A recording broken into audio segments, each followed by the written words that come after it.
Ελάτε στην Καριστό που η θάλασσα γαληνεύει, εκεί που το γαλάζιο την καρδιά σου κυριεύει. Στην άκρη της Ευβοίας το φως πάντα θα λάμπει, σε περιμένουν ακρογιαλιές και καταπράσινοι κάμποι.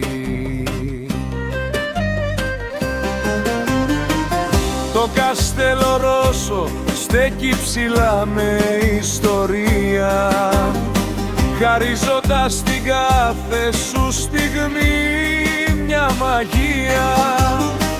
Ανέβα στο βουνό, δες τα δρακόσπιτα με δέος, νιώσε τον αέρα να φυσάει καθαρός και νέος.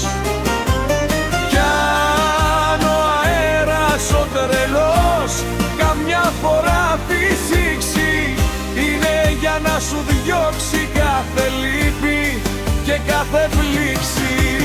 Κι αν ο αέρας ο τρελός καμιά φορά φυσήξει, είναι για να σου διώξει κάθε λύπη και κάθε πλήξη.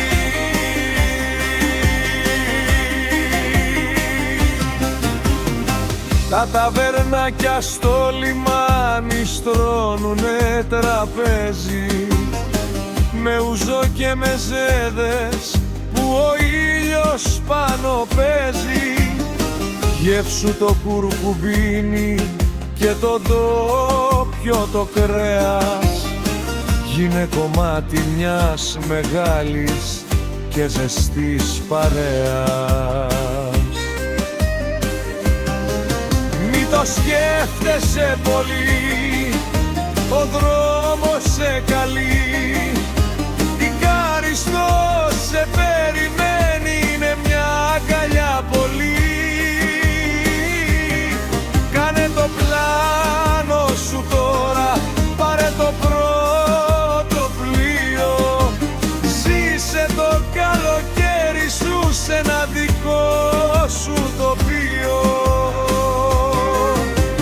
Κι αν ο αέρας ο τρελός καμιά φορά φυσήξει, είναι για να σου διώξει κάθε λύπη και κάθε πλήξη.